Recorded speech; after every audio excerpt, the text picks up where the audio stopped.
لا حول ولا قوة إلا بالله العلي العظيم أعوذ بالله من الشيطان اللعين الرجيم بسم الله الرحمن الرحيم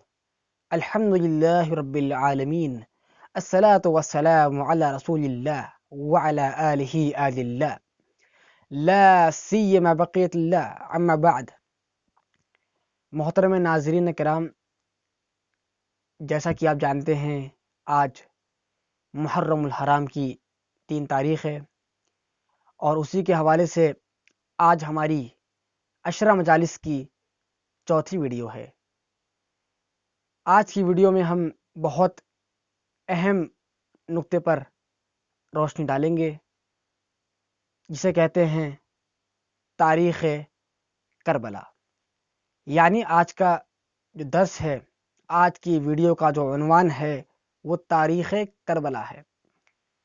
چونکہ تاریخ کربلا بہت وسیع ہے اور بہت طولانی اور طویل ہے، اس کو بیان کرنے میں ہمیں کم سے کم 3 دن لگیں گے. یعنی آج کا درس تاریخ کربلا قسط نمبر 1 ہوگی، اور کل اور پرسوں تینوں دن ہم تاریخ کربلا کے حوالے سے بات کریں گے، تاکہ آپ کو واضح ہو جائے کہ آخر تاریخ کربلا کیا ہے، آخر کربلا برپا کیسے ہوئی، کربلا سے پہلے اور کون کون سے واقعات پیش آئے. اور آپ کے ذہن میں بہت سوال آتا ہوگا، کیونکہ بعض جو لوگ ہیں وہ تاریخ کربلا کو مدینے سے لے کر کے کربلا تک بیان کرتے ہیں، لیکن آج ہم آپ کو پورا تفصیل سے تاریخ کربلا آپ کے سامنے بیان کریں گے. یزید سے پہلے کیا ہوا، آخر یزید تخت خلافت پر کیسے آیا، اور پھر یزید جب خلافت پر بیٹھا، خلیفہ جب بن گیا، اس کے بعد یزید نے کون کون سے کارنامے انجام دیے، اور آخر بنی امیہ شام پر کس طریقے سے مسلط ہوئی. تو آئیے آج ہم اسی کے حوالے سے کچھ گفتگو آپ کے سامنے کر لیتے ہیں. تو عزیزو، تاریخ کربلا کی شروعات اگر ہم بیان کریں تو ہم اس کو 12 ہجری القمری سے لیں گے، کیونکہ 12 ہجری کو روم سے جنگ ہوئی تھی، جس سے ہم پورا طریقے سے آپ کو واضح کر دیں گے کہ آخر بنی امیہ شام پر کس طریقے سے مسلط ہوئی. تو عزیزو، شام اس وقت روم کے انڈر تھا، روم کے قبضے میں تھا، اور روم ہمیشہ سے چاہتا تھا کہ حجاز کو اپنے قبضے میں لے لے. یعنی رسول خدا صلی اللہ علیہ وآلہ وسلم کے بعد اس نے بارہا چاہا کہ حجاز کو اپنے قبضے میں لے لیا جائے، اور رسول خدا صلی اللہ علیہ وآلہ وسلم کے دور میں کئی جنگیں ہوئیں، جس کے اندر رسول خدا صلی اللہ علیہ وآلہ وسلم کی جو فوج ہے، جو ان کے اصحاب تھے، ان کے اصحابوں نے روم سے جنگ کی، اور انہی میں سے ایک جنگ میں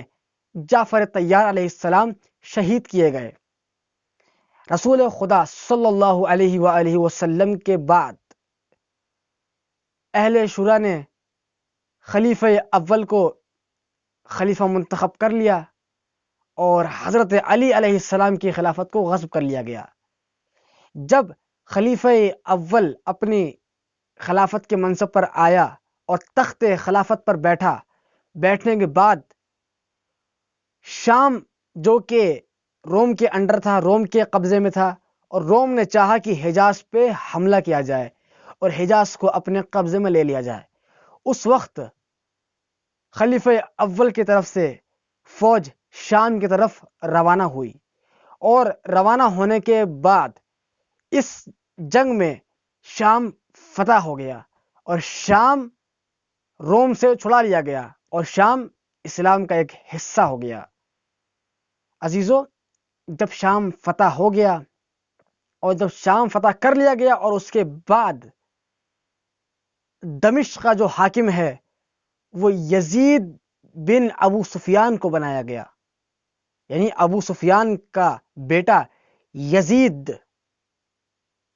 غور کر رہے ہیں آپ، اس کو حاکم دمشق بنا دیا گیا. حالانکہ اس سے پہلے رسول خدا صلی اللہ علیہ وآلہ وسلم نے ارشاد فرمایا تھا، اگر ابو سفیان اور اس کی اولاد منبر پر بیٹھیں تو ان کا سر قلم کر دیا جائے۔ رسول خدا نے کہا تھا، حالانکہ اس کی رعایت نہیں کی گئی اور خلیفہ اول نے یزید بن ابو سفیان کو حاکم دمشق بنا دیا تاکہ ابو سفیان خلیفہ اول سے بیعت کر لے، کیونکہ ابو سفیان نے خلیفہ اول سے بیعت نہ کی اور ایک شرط رکھی کہ میرے بیٹے یزید کو تم حاکم دمشق بناؤ، اور جیسے ہی خلیفہ اول نے یزید بن ابو سفیان کو حاکم دمشق بنایا، ابو سفیان نے خلیفہ اول سے بیعت کر لی، اور چند برس بیتنے کے بعد یزید بن ابو سفیان ہلاک ہو گیا۔ یزید ابن ابو سفیان جو کہ معاویہ ابن ابو سفیان کا بھائی تھا ہلاک ہو گیا، اور ہلاک ہونے کے بعد خلفاء نے معاویہ ابن ابو سفیان کو حاکم شام معین کر دیا۔ غور کر رہے ہیں عزیزو آپ؟ یعنی اس کے بعد جو خلفاء آئے انہوں نے معاویہ ابن ابو سفیان کو حاکم شام معین کر دیا، اور پھر اس کے بعد کیا ہونا تھا؟ اس کے بعد خلیفہ دوم کے بعد خلیفہ سوم منتخب کیا گیا، اور خلیفہ سوم نے اس کی جو عہدہ تھا، جو اس کا منصب تھا، معاویہ کا جو منصب تھا اس کو باقی رکھا، اس کو معزول نہیں کیا، کیونکہ خلیفہ سوم کا جو ریشہ ہے وہ خود بنی امیہ سے جا کر کے ملتا ہے۔ خلیفہ سوم نے کیا کیا؟ اس نے اپنے تمام رشتہ داروں کو، اپنے تمام بنی امیہ کے خاندانوں کو حاکم شام، حاکم بصرہ، حاکم کوفہ بنا دیا۔ اور کر رہے ہیں آپ؟ اور معاویہ ابن ابو سفیان کو معزول نہیں کیا۔ اور اس کے بعد اگر ہم بات کریں خلیفہ سوم جب ہلاک کر دیا گیا، ہلاک ہو گیا، اس کے بعد حضرت امیر المؤمنین علی ابن ابی طالب علیہ السلام کو خلافت ظاہری ملی، اور تمام مسلمانوں نے حضرت علی ابن ابی طالب سے آ کر کے بیعت کی اور انہیں خلیفہ منتخب کیا۔ حالانکہ حضرت علی علیہ السلام کو خلیفہ رسول خدا صلی اللہ علیہ وآلہ وسلم پہلے ہی بنا چکے تھے، اور رسول خدا صلی اللہ علیہ وآلہ وسلم کے وصی حضرت علی ہیں بغیر فاصلے کے، بلا فصل۔ خیر، جب حضرت علی ابن ابی طالب کو خلافت ظاہری ملی،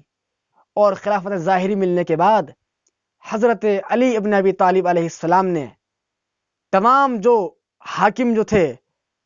جو کہ خلیفہ سوم کے ذریعے بنائے گئے تھے، ان سب کو حضرت علی ابن ابی طالب نے معزول کر دیا، چاہے وہ کوفے کا حاکم ہو، چاہے وہ بصرے کا ہو، یا پھر شام کا حاکم ہو۔ شام کا حاکم کون تھا؟ شام کا حاکم معاویہ ابن ابو سفیان تھا۔ حضرت علی ابن ابی طالب علیہ السلام نے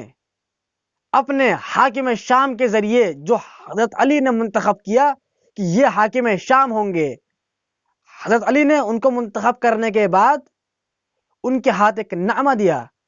اس نامے میں باقاعدہ بطور آشکار لکھ دیا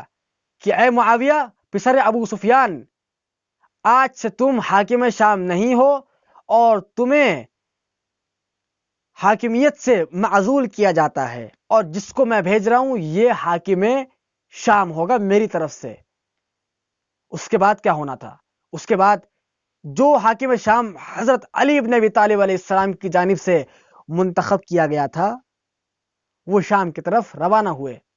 اور روانہ ہونے کے بعد جیسے ہی وہ شام کے دروازے تک پہنچے، ان کے ہاتھ سے نامہ چھین لیا گیا اور ان کو مدینے کی طرف واپس بھگا دیا گیا۔ یعنی معاویہ نے شام کے لوگوں کو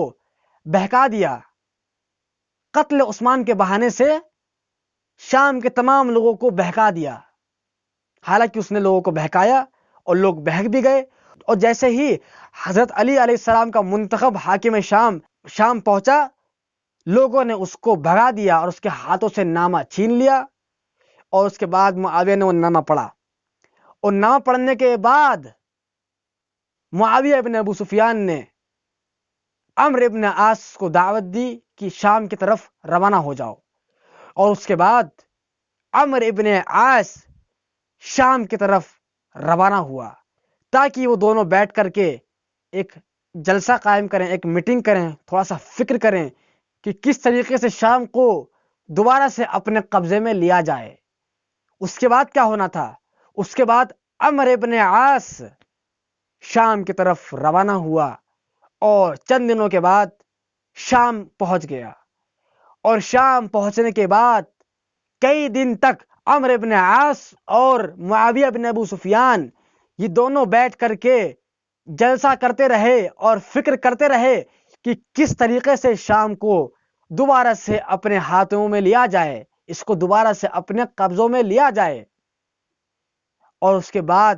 بہت سے کارنامے انجام ہوئے جو کہ ہم انشاءاللہ اپنی اگلی گفتگو میں آپ کے سامنے تاریخ کربلا کو یہیں سے ادامہ دیں گے، یہیں سے کنٹینیو کریں گے انشاءاللہ۔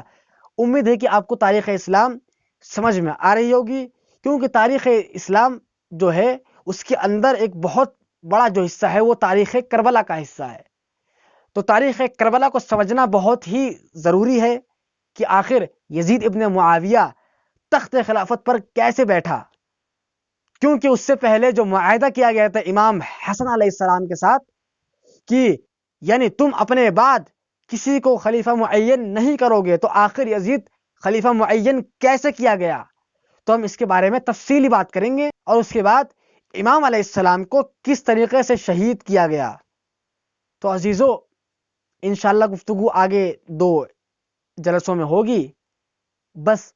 انہی جملوں کے ساتھ وصلی اللہ علی سیدنا محمد و آلہ الطاہرین۔